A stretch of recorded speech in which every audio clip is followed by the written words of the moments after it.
은혜 받으실 하나님의 말씀은 시편 1편 1절부터 6절까지 말씀입니다.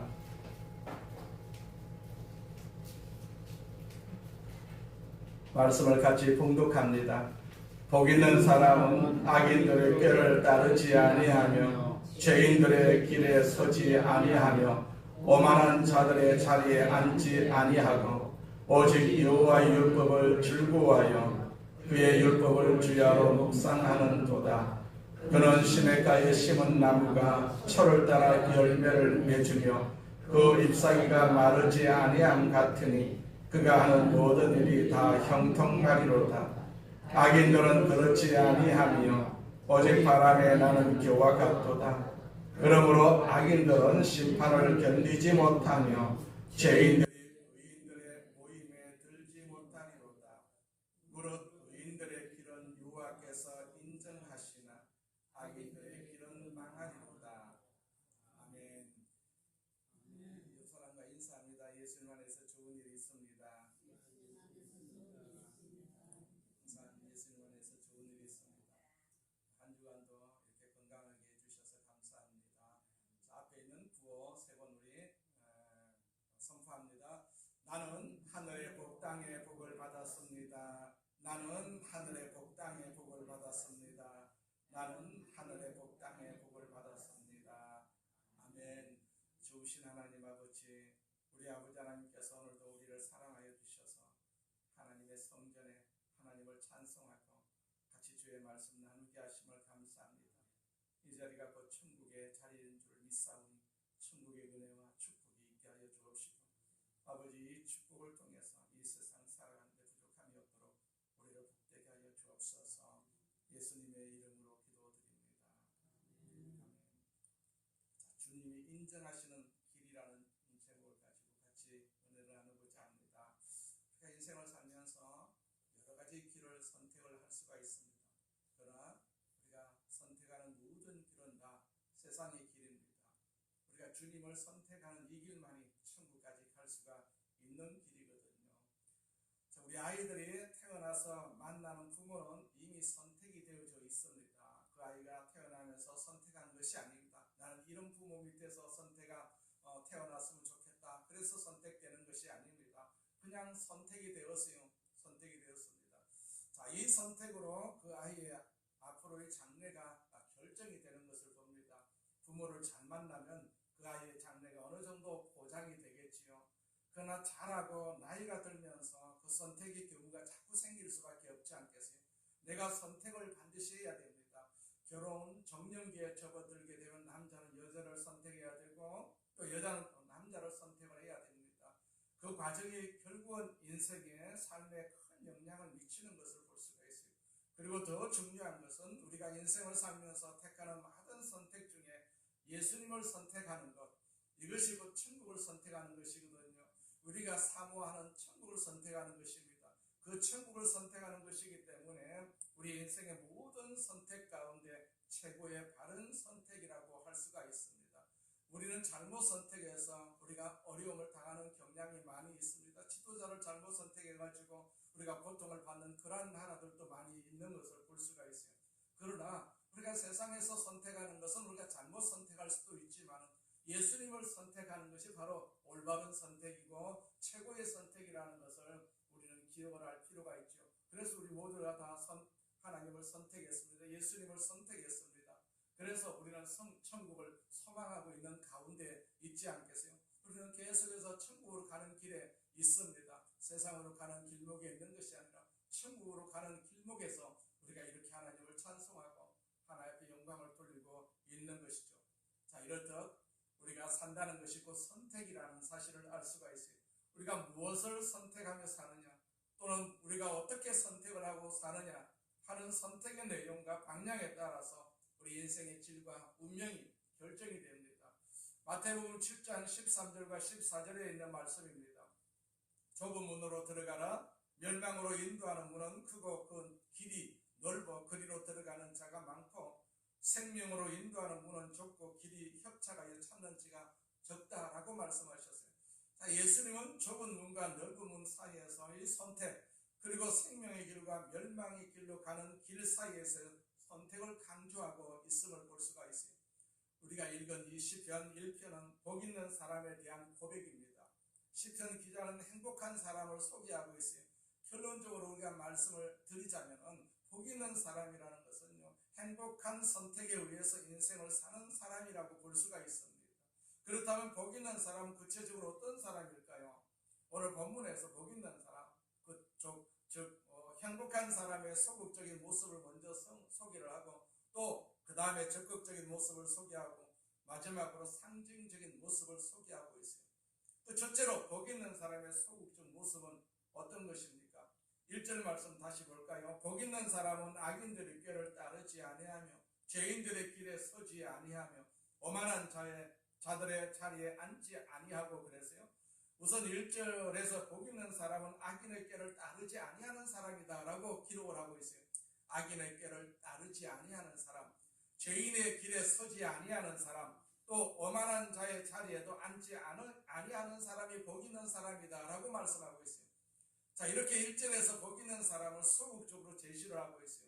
그런데 시편의 기자는 악인의 꾀를 따르지 아니하며 죄인들의 길에 서지 아니하며 오만한 자들의 자리에 앉지 아니하라고 말씀을 하면서 똑같은 내용을 다른 표현으로 바꾸어서 거듭 강조하고 있어요. 그러니까 자세히 보면 나쁜 것에서 더욱 나쁜 것으로 나아가는 그런 점진적인 방법을 볼 수가 있어요. 자, 그래서 우리는 악인보다도 죄인이 더 나쁘고요, 죄인보다는 오만한 사람이 더 나쁘다는 사실을 오늘 본문을 통해서 알 수가 있습니다.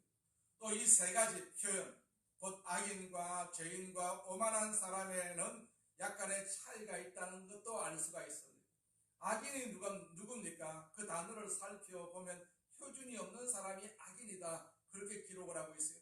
그런데 악인은 왜 표준이 없을까요? 결국은 하나님이 없을 때 표준이 없다는 것입니다. 하나님이 표준이시거든요. 이 세상은 하나님 표준대로 이렇게 만들어졌고 표준대로 이끌어가고 있음을 볼 수가 있습니다. 하나님을 믿지 않는 사람들은 표준이 없기 때문에 방자할 수밖에 없지요. 하나님이 없는 사람에는 표준을 기대할 수가 없습니다. 이런 말이 있어요. 만약 신이 계시지 않다면 나는 마음대로 할 수가 있을 텐데, 자, 정말 하나님이 없다면 우리는 마음대로 할 수 있는 자유가 있습니다. 그들은 그것을 틀렸다고 누구도 규정할 수가 없습니다. 그러나 절대자인 하나님이 살아계시다면 그 절대자인 하나님이 요구하시는 삶의 규범이 있을 수밖에 없지 않겠어요? 절대자가 누굽니까? 바로 하나님이시거든요. 하나님이십니다. 이 세상을 만드신 분이 하나님이시고 우리를 만드신 분도 하나님이십니다. 이 세상을 운행하신 분도 하나님이십니다. 우리를 이끌어 가시는 분도 하나님이시거든요. 우리가 절대자인 하나님을 제거하게 되면, 그리고 인정하지 않을 때는 우리의 삶은 무한한 허무 속에 떨어질 수밖에 없고요, 우리의 표준은 사라질 수밖에 없습니다. 악인이라는 단어는 히브리적으로 정의를 하게 되면 이 단어가 가지고 있는 뜻은요, 표준이 없는 사람입니다. 표준이 없는 사람. 자, 그러나 내용상으로 보면 그 사람은 결국 하나님이 없는 사람이죠. 하나님이 없는 사람이기 때문에 거짓말도 하고, 하나님이 없는 사람들이기 때문에 결국 폭력을 쓰고 악한 짓을 하는 것을 볼 수가 있어요. 즉 하나님이 없기 때문에 표준이 없는 사람이죠. 표준이 없기 때문에 죄를 지을 수밖에 없지 않겠어요? 하나님께서 말씀을 이렇게 허락해 주셨는데 그 말씀대로 살면 죄를 짓지 않을 수가 있는데, 말씀대로 살지 않으니까 이스라엘 백성들도 죄를 지을 수밖에 없고 그 말씀을 받은 우리도 죄를 지을 수밖에 없는 것이죠. 그렇기 때문에 죄를 짓는 것은 하나님이 없다는 생각을 가지고 있기 때문에 죄를 짓는 것이라고 볼 수가 있는 것이죠. 자, 그래서 하나님이 없다, 표준이 없다라는 것이죠. 표준이 없으면 우리가 방자할 수밖에 없고 내 소견대로 살아갈 수밖에 없는 것이죠. 그 다음에 죄인이라고 했어요. 죄인은 뜻은 무엇입니까? 목표가 없는 사람입니다. 목표가 없는 사람. 원래 이 죄라는 단어는 명중을 시켜야 할 어떤 목표를 향해서 화살을 쏘았는데 그 화살의 목표를 명중시키지 못하고 빗나가는 것을 말합니다. 그래서 죄인의 정의는 목표를 빗나간 사람, 목표를 잃어버린 사람, 그렇게 정의를 하고 있어요.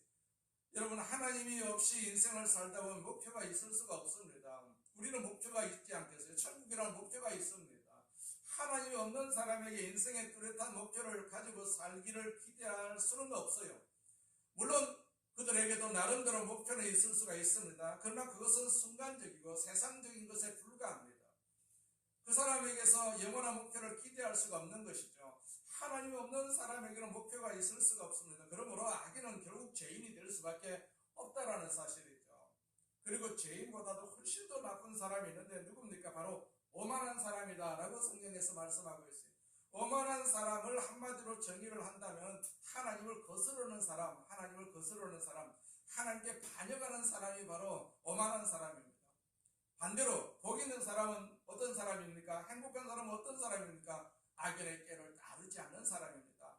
자, 여기서 꾀라는 것은 생각을 말합니다. 생각. 악인의 삶은 악한 생각에서부터 시작이 된다는 말이죠. 그리고 나서 이제 죄인의 길이 등장을 합니다. 오만한 자의 자리가 등장을 합니다.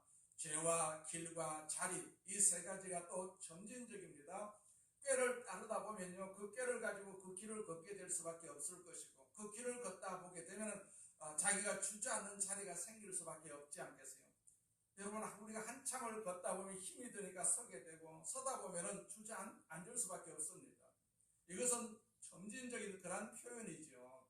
우리가 악인의 길을 따라서 걷다 보면 죄인의 길에 서게 될 수밖에 없고, 죄인의 길에 서 있다 보면 오만한 자리에 털썩 주저앉을 수밖에 없습니다. 이러한 표현은 우리에게 무엇을 말해주고 있습니까? 오늘 본문에서 삶의 표준이 없는 사람을 악인이다라고 했어요. 그러면 왜 그들에게는 표준이 없는 것일까요? 하나님이 없으면 결국 표준이 없을 수밖에 없습니다. 성경은 이러한 사람을 일괄적으로 그리고 포괄적으로 악인이다 그렇게 표현하고 있습니다. 악인이다. 우리가 세상 사람들은 그냥 악인이다 말은 할 수가 없지만 하나님 입장에서 바라볼 때는 저 사람들은 다 악인이다, 죄인이다, 오만한 자다 그렇게 인정을 하실 수밖에 없는 것이죠. 이렇게 하나님이 없는 생각, 무신론적인 사고방식을 따라 살다 보면 그는 마침내 목표가 없는 사람의 모습을 갖게 되고, 또 목표 없이 되는 대로 적당히 살다 보면 그는 마침내 자신의 의지와는 상관없이 하나님께 반역하는 삶을 살게 될 수밖에 없는 것이죠. 그러다 보면 그는 자신도 모르는 사이에 하나님을 거스르고 하나님을 반역하는 그런 자리에 털썩 주저앉아서 그의 삶, 그것이 바로 삶의 습관이 되어가지고 인생을 이렇게 저버리는 그러한 삶을 사는 것을 볼 수가 있습니다. 하나님은 이 땅에 태어난 모든 사람들을 천국으로 인도하시기를 원하고 계세요. 그래서 예수님이 이 땅에 오신 것입니다. 천국이 없으면 예수님이 이 땅에 오실 이유가 없는데 천국이 있기 때문에 예수님께서 이 땅에 오신 것이죠. 그래서 예수님께서 오셔서 하시는 말씀이 천국이 가까이 왔다 그렇게 말씀을 하셨어요. 옛날에는 천국이 멀리 있었는데 예수님이 이 땅에 태어나면서부터 예수님이 천국을 가지고 오셨기 때문에 천국이 가까이 왔다 그렇게 말씀을 하셨거든요. 우리는 예수를 다 믿는 사람입니다. 그렇기 때문에 우리가 예수를 믿는 사람은 다 천국 백성이다라는 사실을 우리가 너무나도 잘 알고 있지 않겠어요? 그래서 우리는 세상을 살면서도 항상 천국 백성이다, 세상은 갈수록 악해진다라는 것도 우리가 너무나도 잘 알고 있지 않겠어요? 이 기후도 굉장히 악해지는 기후라고 볼 수가 있지 않겠어요? 비가 와도 엄청나게 오는 것을 우리가 볼 수가 있습니다. 그렇기 때문에 옛날하고 다르다라는 얘기입니다. 세상이 악하다라는 사실이죠. 그렇기 때문에 이 악한 세상을 우리가 살기 위해서는 우리는 어떻게 합니까? 하나님을 꼭 붙잡고 살아야만이 우리가 천국을 갈 수가 있는 것이죠. 세상이 전쟁으로 다 폐허가 되고 재난으로 다 어려워지게 되면 죽는 사람이 많이 생길 수밖에 없습니다. 예수 믿는 사람도 거기에 희생이 될 수밖에 없습니다. 그러나 우리 예수 믿는 사람은 어떤 죽음이 온다 할지라도 천국으로 가기 때문에 우리는 절대로 우리가 이 천국의 생각에 대해서, 개념에 대해서는 절대로 게으르지 않고 항상 천국을 생각하면서 우리가 이 험한 세상을 살아가야 될 줄로 믿습니다. 자, 두 번째로 복 있는 사람의 적극적인 모습은 어떤 것입니까? 2절을 보세요. 2절. 오직 여호와 율법을 즐거워하여 그의 율법을 주야로 묵상하는도다 라고 했어요. 우선 복 있는 사람은 여호와 율법을 즐거워합니다. 여호와 율법을 즐거워합니다. 여호와 율법이라는 것은 여러 가지를 의미를 할 수가 있어요. 먼저 좁은 의미는 십계명, 또 의식이나 규례를 말할 수도 있지만 포괄적인 의미에서 볼 때 그것은 곧 말씀을 의미합니다. 말씀을 의미합니다. 그럼 왜 여호와 율법이라고 했을까요? 하나님을 칭하는 이름에는 여러 가지가 있는데 여호와라는 이름의 뜻은 과거에도 계시고 지금도 계시고 앞으로도 계실 분이라는 그런 명칭입니다. 그러므로 시편 기자는 단순히 율법이라고 하지 않고 여호와 율법이다 그렇게 말한 것은 율법의 성격을 나타내는 것이죠. 그 율법은 영원자이신 하나님의 법이기 때문에 시간을 초월하는 그러한 삶의 원리의 법입니다. 옛날 사람들도 이 말씀에 따라서 살았을 때는 행복했어요. 지금 이 시대를 사는 사람도 이 말씀을 붙들고 살면 행복할 수가 있습니다. 또 미래를 살아갈 사람들도 이 말씀을 붙들고 살면요 행복할 것입니다. 모든 사람의 육체는 풀의 꽃과 같고 저 풀은 마르고 꽃은 시들지만 하나님의 말씀은 세세토록 있도다, 그렇게 말씀을 하셨어요. 말씀밖에 남는 것이 없습니다. 이 세상에 진리가 많이 있지만 진리는 이 세상이 망하고 이 세상이 없어지게 되면 같이 없어지는 것입니다. 그런데 하나님 말씀은 세세토록 있습니다. 이 세상이 망해도 하나님 말씀은 있습니다. 어디에서 있습니까? 천국에서 있지 않겠어요? 이 동일한 말씀을 오늘 내가 삶의 현장에서 붙들고 살 때 내 삶에 대한 진정한 축복이 약속되는 것입니다. 이 약속된 말씀이 바로 우리가 가지고 있는, 우리가 묵상하는 말씀 속에 다 있거든요. 이 말씀을 우리 마음속에 항상 새기고 살아야 됩니다. 말씀이 생명입니다. 말씀이 복이다라고 성경에서 말씀하고 있어요. 말씀을 떠나서 우리가 생명을 얻을 수가 없고 말씀을 떠나서 우리가 복을 얻을 수가 없는 것입니다. 그렇다면 우리는 얼마나 이 말씀을 즐거워하고 계십니까? 복 있는 사람은 여호와의 말씀을 즐거워하고 그 말씀을 묵상한다라고 해서 묵상한다. 이 묵상이라는 단어는 우리식으로 이해하기 때문에 제대로 그 뜻을 모르고 지나칠 수가 있습니다. 이 묵상이라는 단어는 가만히 조용히 있다는 뜻이 아닙니다. 오히려 정반대라고 합니다. 묵상을 우리가 떠올릴 때 명상의 자세를 생각하는데 그 단어의 뜻을 왜곡하는 것이다라니, 묵상은 명상하고 다르다라는 사실이죠. 원래 히브리어에서는 묵상이라는 단어는 소리를 지른다, 그런 뜻을 가지고 소리를 지른다. 이스라엘을 우리가 방문하게 되면 통곡의 벽에 우리가 가지 않겠어요? 또 우리가 TV를 통해서도 그 회당에서 성경을 읽는 유대인들을 볼 수가 있습니다.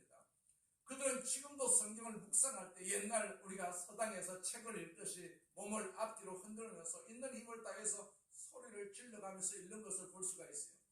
소리를 내서 읽는다는 것이 바로 본래 묵상의 뜻입니다. 묵상의 뜻입니다. 우리도 기도할 때 그냥 묵상으로 기도하는 것하고 우리가 소리를 내서 통성으로 기도하는 것하고는 확실히 다르지 않겠어요? 다릅니다. 묵상하면 그 기도가 어디로 가는지 몰라요. 그러나 소리 내어서 우리가 통성으로 기도하게 되면 그 기도가 나에게 다시 임하는 것을 우리가 느낄 수가 있지 않겠어요?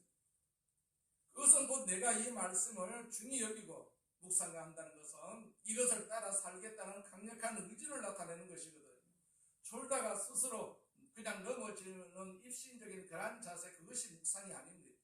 이 소중한 하나님의 말씀, 이것에 의해서 살아야 하고 이것에 의해서 인생을 설계해야 하는 소중한 하나님의 말씀을 우리가 소리를 내서 읽는다는 것, 이것이 본래 묵상의 의미다라는 사실입니다. 이것은 내가 이 말씀에 동의한다, 이 말씀대로 살겠다, 그런 강렬한 의지가 반영되고 있는 것이죠. 때문에 복 있는 사람은 여호와 율법을 즐거워합니다. 그 율법을 주야로 묵상하는 사람이다, 그렇게 말씀하고 있어요.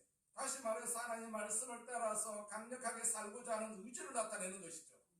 또 그대로 사는 것입니다. 이런 사람이 복되다라고 성경에서 말씀하고 있습니다.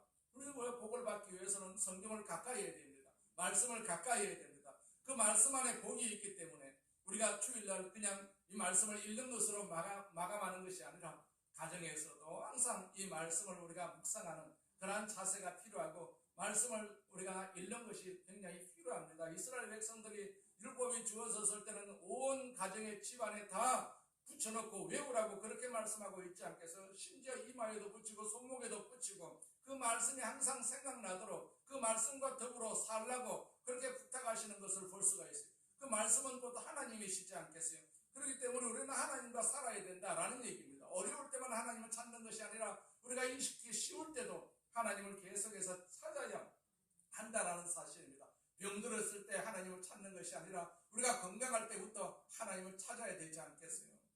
시편 기자는 1절에서 복 있는 사람, 행복한 사람의 소극적인 모습을 제시를 했어요. 악인의 꾀를 따르지 않습니다. 또 죄인의 길에 서지 않습니다.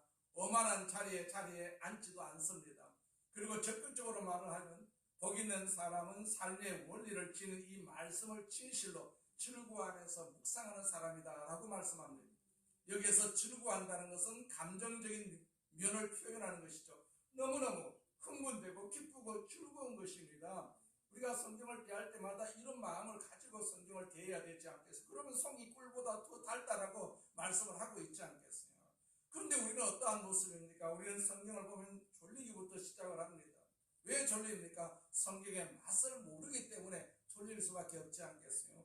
이 말씀을 읽는 사람의 마음을, 이 말씀은 읽는 사람으로부터 마음의 흥분을 일으키는 것입니다. 또 묵상이라는 말은 의지적인 측면을 말하기도 합니다.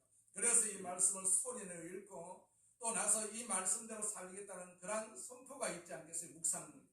말씀을 즐거워하고 말씀을 묵상하는 사람이 바로 복 있는 사람이다, 행복한 사람이다. 시편 기자는 간단하게 우리에게 설명하고 있습니다. 자, 세 번째로 복 있는 사람의 상징적인 모습이 무엇일까요? 우리가 상징적으로 행복한 사람을 생각할 때 우리가 이 성경을 통해서 시냇가 심겨진 나무와 같다, 그렇게 생각을 할 수가 있어요. 그리고 그런 모습을 악인의 모습과 비교를 할 수가 있습니다. 악인의 삶은 하나님 없이 사는 사람이라고 했어요. 4절 말씀에 보니까 악인들은 그렇지 아니하며 오직 바람에 나는 겨와 같다, 그렇게 말씀하고 있어요. 4절을 보면 악인의 삶의 모습이 어떠하다고 했습니까? 오직 바람에 나는 겨와 같다. 두 가지 그림을 우리가 대조해 볼 수가 있어요. 인생의 삶이 하나는 3절에 나와 있는 것과 같이 시냇가에 심은 나무와 같은 인생이 있고, 그리고 또 다른 하나의 그림은 4절에서처럼 바람에 날리는 겨와 같은 인생을 사는 사람이 있다는 사실이에요. 그러면 우리의 인생은 시냇가에 심겨진 나무입니까? 아니면 바람에 날리는 겨와 같은 인생입니까? 우리가 진단해 볼 수가 있지 않겠어요? 자, 이 두 가지의 대조는, 시냇가에 심겨진 나무는 영구성이 있습니다. 영원히 살 수가 있습니다. 시냇물이 있기 때문에 가뭄도 타지 않습니다. 그러나 바람에 날리는 겨는 순간성입니다. 순간. 서로 대조적이지 않겠어요? 자, 우리의 삶의 모습은 영구한 가치를 지닌 삶이어야 되지 않겠어요? 순간적인 삶이 아닙니다. 우리는 순간적인 삶이 아닙니다. 찰나적인 삶이 아닙니다. 세상은 순간적인 삶입니다. 그들이 90살, 100살 산다 할지라도 그것은 순간적입니다. 순간적입니다. 또는 가치가 있는 가치성과 가치가 없는 무가치성의 대조라고도 볼 수가 있습니다. 우리는 가치가 있어요. 세상 사람은 가치가 없습니다. 가치가 없습니다. 무가치입니다. 우리는 하나님이 인정하는 가치를 가지고 있습니다. 무슨 높은 사람이 우리를 인정하는 것이 아니라 하나님이 우리를 인정하는 가치를 가지고 있다는 얘기입니다. 세상은요, 그 가치를 가지기 위해서 이렇게 높은 사람이 되기를 굉장히 애쓰고 힘쓰지만은 그거 없지 않겠어요? 살아 생전에 조금 가치를 느낄는지 몰라도 죽고 나면 무슨 가치가 있겠어요? 아무런 가치가 없다는 것도 알 수가 있어요. 자, 시냇가에 심겨진 나무의 열매는 얼마나 가치가 있습니까? 그런데 겨는 쓸모가 없어요. 겨는 쓸모가 없습니다. 만약에 겨가 필요한 것이 있다면 그것은 바로 불태워서 버리는 것에 불과할 뿐입니다. 시골에서도 우리가 추수를 하고 나면 겨가 나오지 않겠어요? 겨는 불태워서 그런 거름으로 쓰는 것을 우리는 볼 수가 있습니다. 겨는 무가치합니다. 즉 겨는 무가치한 인생에 대한 비유라고도 볼 수가 있습니다. 불태워질 인생이다라는 얘기입니다. 하나님 없는 사람, 악인들은 불태워질 인생입니다. 또 유익성과 무익성의 대조를 나눌 수가 있어요. 즉 유익한 인생과 무익한 인생의 대조라고 할 수가 있어요. 복이 있는 사람은 시냇가에 심겨진 나무와 같을 것이라고 그렇게 말씀하고 있어요. 아마도 시편 기자는 이 시냇가를 떠올리면서 여호와의 영원한 율법을 생각했을 가능성이 짙지 않겠습니까? 내 삶의 뿌리를 하나님 말씀 안에 두고 있는 사람, 그 하나님 앞에 그 영광 삶의 가치를 지니게 만든 하나님 말씀 안에 내 인생의 뿌리를 내리고 살아가는 사람이죠. 그는 시냇가의 나무와 같다라는 얘기예요. 시냇가에 심은 나무와 같다. 그래서 그는 가뭄을 모릅니다. 가뭄을 모릅니다. 그는 세월이 바뀌어도 여전히 열매를 맺습니다. 전천후 인생입니다. 전천후 인생.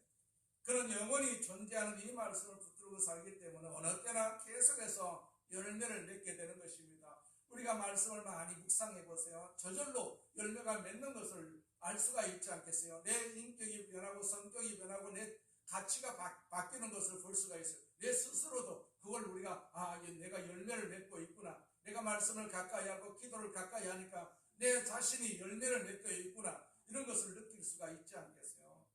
한 세상을 살다가 하나님께 가서 결산을 하려고 하는데 생각해 보니까 전혀 가치가 없는 인생을 살았다면 그러한 사람은 바람에 나는 겨와 같은 인생을 산 것이라고 볼 수가 있지 않겠어요?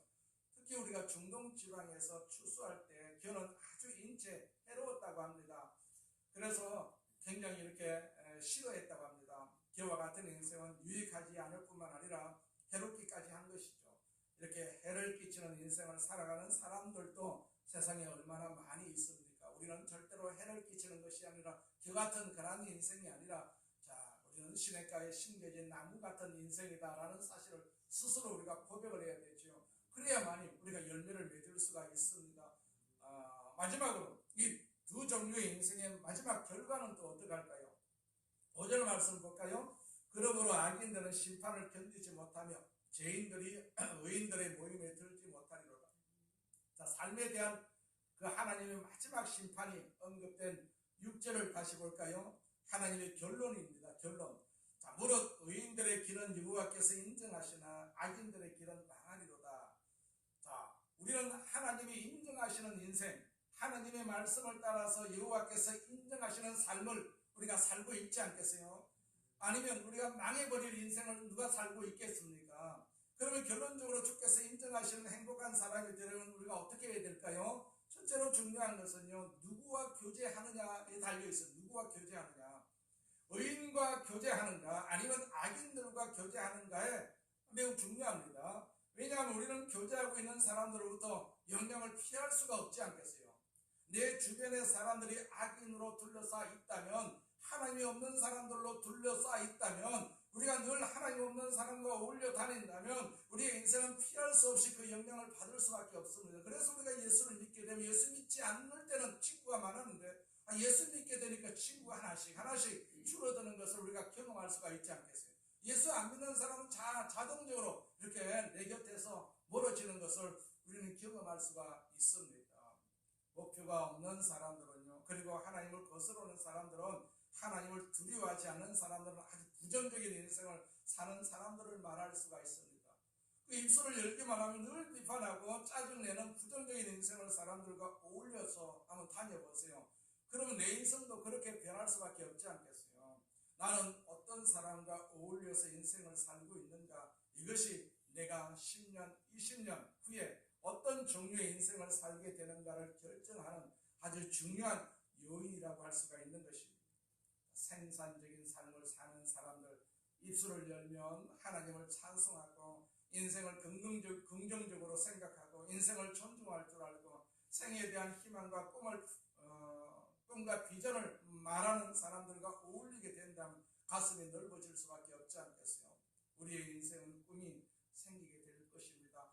기도하면 꿈이 생기게 되지 않겠어요? 우리가 교회를 바라보면 꿈이 생길 수밖에 없습니다. 하나님의 백성들은 교회를 우리가 귀하게 여길 수밖에 없지 않겠어요? 십자가를 귀하게 여길 수밖에 없습니다. 동네에서도 교회가 오래도록 전통을 가지고 유지하는 그런 동네는 끄트머리 가서는 잘 되는 것을 우리가 충분히 볼 수가 있지 않겠어요? 그렇기 때문에 우리가 이 교회를 우리가 지나칠 때도 항상 관심을 가지고 그 교회를 축복하는 그런 마음을 우리가 가질 필요가 있어요. 우리가 어느 동네 시골을 지나가면서 커다란 교회가 하나, 오래도록 빨간 벽돌로 지은 교회가 하나 존재하고 있다면 그 교회를 통해서 동네가 복을 받고 있다는 것도 우리가 충분히 이해를 할 수가 있지 않겠습니까? 그래서 교회를 볼 때마다 우리는 그 교회를 축복하고 또 나아가서 그 교회를 통해서 내가 복을 받고 있다 하는 사실도 항상 우리가 인지하고 또 인식을 해야 되고 또 인정을 우리가 해야 되는 것이죠. 시편 119편 63절에 보면 나는 주를 경외하는 모든 자들과 주의 법도를 지키는 자들의 친구다, 그렇게 말씀을 하셨어요. 이 말씀은 교제에 대한 아름다운 고백이 기록되어 있는 말씀입니다. 자, 우리의 친구는 어떤 사람들입니까? 성경을 날마다 읽고 하나님을 사랑하는 사람들입니까? 무릎 꿇어서 기도하는 사람들입니까? 인생에 대한 긍정적인 희망을 갖고 사람들입니까? 아니면 그들은 하나님 없는 악인들입니까? 교회를 다니는 사람 중에도 악인들이 있어요. 그들은 삶에 뚜렷한 표준이 없고 목표가 없습니다. 때문에 그들은 헤매고 다닐 수밖에 없습니다. 성경의 가치를 모르는 사람들이 많이 있습니다. 예배 시간에 그냥 왔다가 가지만 하지만 하나님의 말씀을 붙들고 인생을 사는 것에 대한 진정한 의미를 모르는 사람들이 많아요. 그런 사람들과 어울리게 되면 내 삶은 부정적인 영향을 받을 수밖에 없지 않겠어요. 내 주변에 생산적인 경건한 교제를 형성하고 있다 한다는 것은요, 내가 어떤 종류의 인생을 사느냐에 결정적인 영향을 끼치는 것입니다. 그래서 복 있는 사람과 함께하는 것입니다. 내 주위에 복 있는 친구들을 많이 우리가 모아야 됩니다. 기도를 부탁하고 나를 위해서 기도를 좀 해달라고 그렇게 기도 부탁하는 것이 바로 친구를 모으는 것이라고 볼 수가 있습니다. 우리 부모님 추도 예배가 속초에서 하자고 해가지고 속초로 가가지고 어느 카페를 갔더니 조그마한 카페 옆에 그 다리를 건너가지고 앞에서 운영하는 그런 기도처가 하나 있어요. 한 평 정도밖에 안 돼요. 한 평 정도밖에. 누구든지 이곳에 와서 기도하십시오. 그리고 디귿자 쪽으로 자리를 딱 해놓고 또 한쪽에는 이제 성경을 이렇게 갖다 놨어요. 그래서 우리 집사람과 둘이 그 기도처라고 해놨기 때문에 들어가서 여기서 기도하면 무엇이든지 이루어집니다. 또 팻말도 붙어 있어요, 문 앞에. 그래서 어쩔 수 없이 기도하러 들어갔어요. 그래서 우리가 1, 2분 정도 이렇게 기도하고 통성으로 기도하고 아무도 보는 사람도 없고 오는 사람도 없어요. 그런 곳에서 기도하니까 기도가 얼마나 잘 되는지 얼마나 좋은지 몰라요. 근데 그 카페에서 차 마시러 오는 사람들이 아무도 그 길 안 갑니다. 그 길 아무도 안 갑니다. 사람들이 그렇게 많은데도 불구하고 그 자리에 가는 사람이 없더라고요. 그만큼 사람들은 다 세상적이다. 우리는 어디를 가든지 기도처를 바라보아야 되지 않겠어요? 항상 교회를 바라보아야 되지 않겠어요? 우리가 이 지나다니면서 아파트 사는 사람들도 교회가 있다는 것은 어느 정도 알 수가 있을 거다니겠어요? 교회가 이 아파트 입구에 있기 때문에 이 아파트의 재앙을 막아주는 역할을 또 한다라고도 볼 수가 있습니다. 여기에 절이 있다고 생각을 해보세요. 끔찍할 수밖에 없지 않겠어요? 교회가 있다는 것이 이 아파트의 복이다라는 사실을 우리는 새삼 생각할 수가 있습니다. 어느 동네에 교회가 있다는 것은 그 동네가 복을 받은 동네다라는 사실입니다. 교회가 없는 동네는 얼마나 삭막할 수밖에 없고 얼마나 어려울 수밖에 없다라는 것도 우리가 알고 있지 않겠어요? 그렇기 때문에 교회를 다니고 있다, 내가 하나님의 자녀다라는 사실에 대해서 우리가 긍정적인 생각을 가지고 항상 내 자신에게 항상 고백을 해야 할 줄로 믿습니다. 자, 두 번째로 중요한 것은 우리가 복된 사람이 되려면 하나님의 말씀을 우리가 가까이 해야 되죠. 여호와의 말씀을 즐겁게 생각해야 되고요. 정말로 하나님의 말씀이 좋다는 것을 우리가 자꾸 느껴야 됩니다. 그런데 우리의 관심은 그런 데 있지 않고 자꾸 쓸데없는 곳에 있거든요. 하나님의 말씀을 가까이 할 때 말씀에 대한 흥분이 있고 감격이 있습니다. 그 말씀을 내 삶 속에 적용해서 살면 내 인생은 자연히 복될 수밖에 없습니다. 하나님 자체가 복이시지 않겠어요? 하나님 자체가 복이거든요.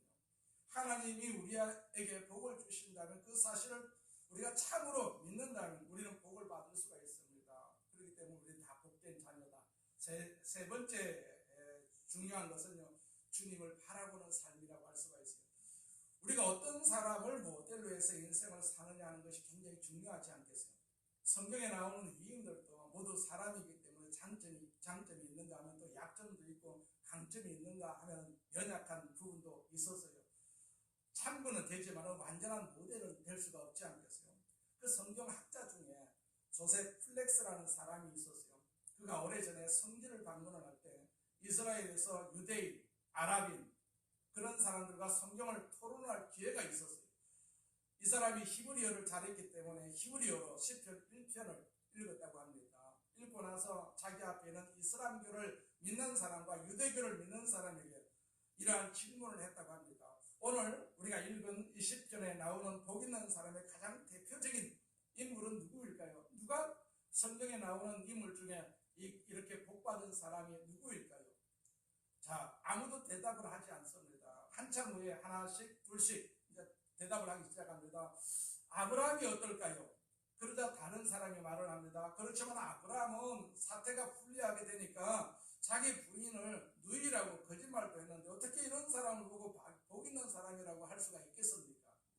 자, 그러자 또 다른 사람이 모세는 어떨까요? 모세가 복 있는 사람 아닐까요? 그런데 모세도 하나님의 말씀에 불순종해가지고 반석을 2번이나 두들겼으니까 복 있는 사람의 전형적인 모습이 아니다라고 말하는 사람들도 있었어요. 그러자 또 한 사람이 아무래도 다윗만 하겠습니까? 자, 그러자 다윗의 생애에서 또 결정적인 결점, 범죄를 이야기하는 사람도 있었어요. 그 사람은 다윗의 마지막 인생은 슬프고 어두웠다라고 말하는 사람이 있었어요. 그러자 그때까지 아무런 말도 없는 노인 한 사람이 이렇게 얘기를 합니다. 저는 신약을 읽어보니까 거기에 나오는 나사렛 예수가 복 있는 사람의 요소를 다 갖춘 것 같습니다. 그러자 아무도 반대 의견을 말하지 못했다는 것입니다. 그러니까 구태여 여기 나오는 조셉 플렉스의 이야기를 듣지 않더라도 복 있는 사람의 가장 완벽한 모델이 있다면 바로 예수님이시지 않겠어요? 우리는 그 예수님을 지금 모델로 삼고 우리가 예수님을 닮기를 얼마나 원하고 있습니까? 그 주님을 우리는 항상 바라보아야 됩니다. 주님 바라보아야, 세상 바라보지 말고 어떤 사람 바라보지 말고 우리가 주님 바라보면서 살아야 되는 것이죠. 그래서 히브리서 기자는 우리에게 어떻게 권면합니까? 믿음의 주요 또 온전하게 하시는 이인 예수를 바라보자, 그렇게 말씀하고 있어요. 복 있는 사람은 주님이신데 그 주님을 바라보는 삶을 우리가 항상 설계를 해야 됩니다. 그리고 날마다 이 말씀을 붙들고 우리 인생을 만들어 가야 됩니다. 우리는 오늘도 선택하면서 살 것입니다. 내일도 우리는 많은 것을 결정하면서 선택을 하면서 살 것입니다. 어떤 선택을 하면서 하루하루를 사느냐가 남은 날의 인생의 모습을 결정할 것이거든요. 연일 계속되는 그 전쟁터가 있었어요. 그 죽음의 고비 앞에서 인생을 거의 포기한 소총부대 병사들이 있었습니다. 그들의 인생을 거의 포기를 했습니다. 그들은 틀림없이 이 전쟁에서 죽는다고 생각을 했었어요. 이렇게 죽음 앞에 섰을 때 사람들의 행동이 자꾸 이렇게 달라집니다. 정반대의 두 현상이 나타났어요. 인생을 자포자기하는 사람들이 있습니다. 이 사람들은 어차피 죽을 것인데 어떻게 행동한들 무슨 소용이 있느냐, 무슨 생각을 한들 무슨 소용이 있느냐, 마음대로 행동을 합니다. 그러나 그 중에 루터라는 사람이, 예수 믿는 사람입니다. 그는 동료들과 다른 종류의 삶을 생각을 하기 시작합니다. 이 사람도 자신이 남들처럼 죽을지 모른다고 생각을 했어요.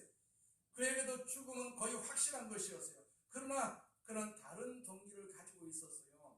그는 내 인생이 얼마 남지 않았기 때문에 지금부터 사는 몇 날이 굉장히 중요하지 않은가, 이런 생각을 가지고 있었다라는 얘기입니다.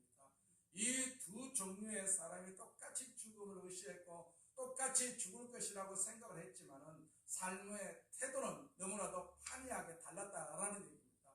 자포자기한 삶의 길을 선택한 사람이 있는가 하면 얼마 남지 않은 인생이니 정말로 소중하다고 생각하고 하나님 앞에서 최선을 다해서 이렇게 하루하루 살아가는 사람들이 있었습니다. 동료들과는 다른 종류의 삶을 사는 사람인 것이죠. 이 사람이 바로 복 있는 사람이지 않겠어요? 우리가 결론적으로 보면 하나님을 생각하는 사람이 복 있는 사람입니다. 세상을 생각하는 사람은 복 없는 사람입니다. 악인입니다. 악인입니다.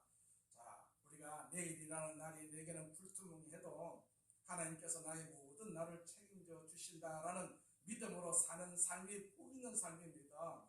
우리 인생을 이렇게 빨리 지나갈 수밖에 없지 않겠어요? 남아있는 짧은 생애에서 그저 한다는 것이 늘 부정적인 생각에 빠져가지고 악인들과 어울려 다니고 죄인의 길에 서고 오만한 자리의 인생에서 하나님을 거스르는 인생을 사시겠습니까? 아니면 시냇가에 심겨진 나무처럼 늘 철을 따라서 열매를 맺고 나와 이웃과 하나님 나라의 유익한 인생을 사시겠습니까? 선택은 누가 해야 됩니까? 우리가 선택을 해야 되지 않겠어요?